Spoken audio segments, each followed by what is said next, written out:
Hi guys. सो आज के vlog हम स्टार्ट करेंगे एक दुख कहानी से जो मेरे साथ आज हुई। आज मेरा गेम्स पीरियड था और हम फोर्थ पीरियड था, लंच ब्रेक से पहले हमने खो खो खेला। तो उस टाइम मैं भाग रही थी और एक बच्चे को खो करा, कोई लड़का था, वो आया पीछे से, उसने मेरे को पकड़ा, उसने धक्का मारा, टांग अड़ा दी बीच में। आई नो जानबूझ के नहीं करा था, बट फिर भी यार करा और मैं स्लो मुँह में आगे गिरी, बट मुझे चोट बहुत लगी है। I was like what's wrong with you man. ये देखो गाइस, भाई चोट तो खतरनाक लग गई, टांग गई है मेरी, चोट लग गई मेरे।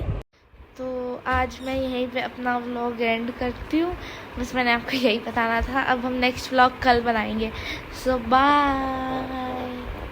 लाइक शेयर एंड सब्सक्राइब भी कर देना। मैं पिछली 2 वीडियोस में बोलना भूल गई थी, पर अब मैंने बोल दिया। सो बाय।